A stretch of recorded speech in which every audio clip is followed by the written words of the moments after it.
நம்முடைய விசுவாசத்தை நாம் எப்படி பெருக்கிக் கொள்வது? 5 காரியத்தை நான் சொல்கிறேன், நோட் பண்ணி வச்சுக்கோங்க குறிப்பெழுதுறவங்க. 1, ரீட் காட்ஸ் வேர்ட் டெய்லி. தினந்தோறும் கர்த்தருடைய வார்த்தையை வாசியுங்கள், தியானியுங்கள். அதுவே விசுவாசம் பெருகுவதற்கு உதவி செய்யும். Read God's word daily. தினந்தோறும் கர்த்தருடைய வார்த்தையை நேசித்து வாசித்து அதன் மூலமாய் விசுவாசத்தை வளர்த்து கொள்ளுங்கள். 2வது, pray regularly. Pray regularly, not daily, but எப்படி? Regularly. What does it mean? ரெண்டுக்கு வித்தியாசம் என்ன? தினந்தோறும் ஜெபியுங்கள் அப்படி இல்லை, ரெகுலராக ஜெபம் பண்ணுங்க. அப்படின்னா நம்ம வாழ்க்கையே ஜெப வாழ்க்கையாக மாறிடணுங்க. நம்ம வாழ்க்கையே ஜெப வாழ்க்கையாக மாறிடணும். சின்ன காரியமாக இருந்தாலும் பெரிய காரியமாக இருந்தாலும் ஜெபித்து செயல்படுங்க. வீட்டை விட்டு ஒரு ஸ்டெப்பு வெளியே போறீங்கன்னா கூட ஜெபம் பண்ணிட்டு வெளியே போங்க. பைக்கை எடுத்தா ஜெபம் பண்ணிட்டு பைக்கை எடுங்க. ஆஃபீஸில் உள்ள நுழைஞ்ச மாத்திரத்தில் ஜெபம் பண்ணிட்டு உங்கள் வேலையை துவங்குங்க. சாப்பிட்டா தட்டுக்கு முன்னாடி உட்காந்து ஜெபம் பண்ணி நன்றி சொல்லி சாப்பிடுங்க. தூங்கும்போது ஒரு 1/4 மணி நேரமாவது நன்றி சொல்லி ஜெபம் பண்ணிட்டு தூங்குங்க. காலையில் எந்திரிச்ச உடனே அந்த நாளை தந்ததற்காக ஜெபித்து துவங்குங்க. இப்படி உங்கள் வாழ்க்கையில் ஜெபம் ரெகுலராக மாறட்டும். அல்லேலூயா. தினந்தோறும் ஜெபிக்கிற ஆள் காலையில் மாலையில் முடிஞ்சு போச்சு, அவ்வளவுதான். ஆனால் அதையும் தாண்டி தாங்க நம்ம ஜெபத்தில் வளர வேண்டியிருக்கு. அல்லேலூயா. உங்களுக்கும் எனக்கும் விசுவாசத்தில் பெருக்கம் வரணும்னா ரெகுலராக ஜெபிக்கிறவர்களாய் மாறணும்.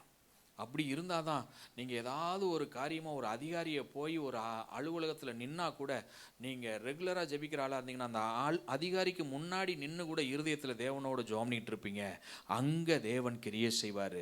அங்கே விசுவாசம் ஒரு ஒரு ஒரு ஒரு பெருக்கத்தை, விசுவாசத்தின் பெருக்கத்தை பார்க்க முடியும். அதனால தேவன் கிரியை செய்து நமக்கு நன்மை செய்வார். அல்லேலூயா. அப்போ இந்த ப்ரே ரெகுலர்லிங்கிற அந்த அனுபவத்துக்குள்ளே வந்துருங்க. அல்லேலூயா. 3வது, டெஸ்டிஃபை அபவுட் காட்ஸ் குட்னஸ். தேவனுடைய நன்மைகளை சாட்சியாய் பகிர்ந்து கொள்ளுங்கள். தேவன் உங்களுக்கு செய்கிற நன்மைகளை சாட்சியாய் பகிர்ந்து கொள்ளுங்கள். ஞாயிற்றுக்கிழமை சர்ச்சுக்கு போய் மைக்கு பிடிச்சி தான் சாட்சி சொல்லுவேன்னு வம்பு பண்ணாதீங்க, அடம் பிடிக்காதீங்க. சிலருக்கு சாட்சினாலே அப்படித்தான் நினச்சிக்கிறாங்க. நான் ஞாயிற்றுக்கிழமை சர்ச்சுக்கு போவேன், பாஸ்டர் மைக்கு தருவார், அப்புறம் நான் மைக்கை வாங்கி சாட்சி சொல்லுவேன், அதுதான் சாட்சின்னு நினச்சிக்கிறாங்க. இல்லை, உங்கள் பக்கத்தில் இருக்கிற உங்கள் கூட வேலை பார்க்குற ஆள்கிட்ட கர்த்தர் செய்த நன்மையை சொல்லுங்கள். அங்கேயே தேவனுடைய நாமம் மகிமைப்படும். அல்லேலூயா. அது விசுவாசத்திற்கு, விசுவாச பெருக்கத்திற்கான வழி. அல்லேலூயா. அல்லேலூயா. இப்போ நீங்கள் உங்கள் கூட வேலை பார்க்குற ஒரு ஆள்கிட்ட தேவன் உங்களை செஞ்ச நன்மையை நீங்கள் சொன்னீங்கன்னு வச்சுக்கோங்களேன், அந்த ஆள் கேட்கும், ஆண்டுடைய நாமம் மகிமைப்படும். அந்த ஆள் அடுத்து அதுக்கு ஒரு பிரச்சனை வந்தவொடனே அந்த ஆள் என்ன செய்யும் தெரியுமா? உங்கள்கிட்ட வந்து சொல்லும், எனக்கு இப்படி ஒரு பிரச்சனை இருக்குது, நீ ஜெபம்னு, உனக்கு ஆண்டவர் செஞ்ச மாதிரி எனக்கும் நன்மை செய்யட்டும் சொல்லும். அந்த இடத்துல விசுவாசத்தின் பெருக்கம் உண்டாகிறது. அல்லேலூயா.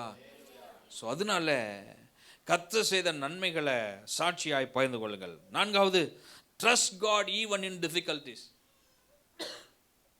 அசாதாரணமான சூழல்லையும் கர்த்தரை சார்ந்து கொள்ளுங்கள். நல்ல சூழல் சூப்பர் அப்படிங்கிற நேரத்தில் மாத்திரம் துதி கன மகிமை எல்லாம் அப்படின்னு பாடிக்கிட்டு இருக்காதீங்க. அசாதாரணமான சூழலில் நீங்கள் இருந்தால் கூட அப்பவும் அந்த பாட்டு என்ன செய்யணும்? வரணும். அதுதான் நீங்கள் தேவனை சார்ந்து வாழ்கிறீர்கள் என்று அர்த்தம். அல்லேலூயா. அல்லேலூயா. ஆமாம். சிலருக்கு பாட்டு எப்போ பாருங்க ஒரே பாட்டு தான். நான் சிலரை பார்த்துருக்குறேன், ஒரு பாட்டு பாடுங்க பிரதர் அப்படின்னா போதும், யார் என்னை கைவிட்டாலும் இயேசு கைவிட மாட்டார். பிரதர் வேற ஒரு பாட்டு மாற்றி பாடுங்க, தனிமையின் பாதையில் தகப்பனை, ஐயோ வேற பாட்டை பாடுங்க. ஏன்னா வாழ்க்கை முழுசு என்னவா மாறி போச்சு? சோகமாகவே மாறி போச்சு. டிஃபிகல்ட்டிஸ் டிஃபிகல்ட்டிஸ் டிஃபிகல்ட்டிஸ் அதையே பார்த்து பார்த்து அதையே நினச்சிக்கிட்டு இருக்கிற ஆட்கள் இல்லை.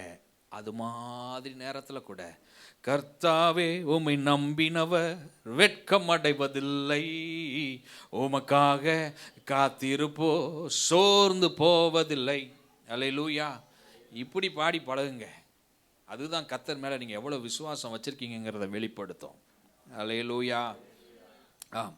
5வது, உங்கள் விசுவாசம் பெருகணும்னா stay in fellowship with believers. விசுவாசிகளின் கூட்டத்தோடு ஐக்கியம் கொள்ளுங்கள். அப்படின்னா தான் உங்கள் விசுவாசம் பெருகும்.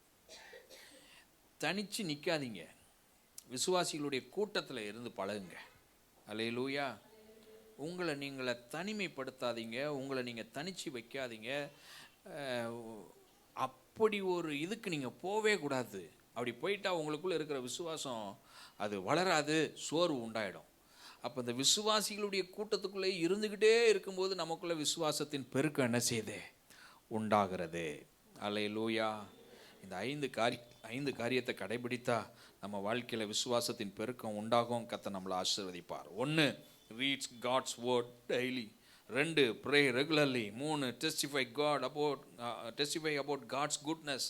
4, trust God even in difficulties. 5, stay in fellowship with believers. இந்த 5ஐயும் நீங்கள் செய்யும்போது கர்த்தர் நம்முடைய விசுவாசத்தை வர்த்திக்க பண்ணுவார். லூக்கா 17வது அதிகாரம் 5வது வசனம் சொல்லுது, அப்பொழுது அப்போஸ்தலர் கர்த்தரை நோக்கி எங்கள் விசுவாசத்தை வர்த்திக்க பண்ண வேண்டும் என்றார்கள். விசுவாசம் வர்த்திக்கப்பட வேண்டும். கேட்டது யாரு? அப்போஸ்தலர்கள் கேட்டாங்களாம். அப்போஸ்தலர்களுக்கே விசுவாசம் வர்த்திக்கப்பட வேண்டும் என்கிறதான ஆசையும் வாஞ்சையும் இருக்குமானால் உங்களுக்கும் எனக்கும் எவ்வளவு அதிகமாய் வேண்டும். ஆகையினால் நம்முடைய விசுவாசம் வர்த்திக்கப்படுவதற்கு தேவனிடத்தில் கிருபையை கேளுங்க. கர்த்தர் நம்மளை ஆசீர்வதித்து நடத்துவார்.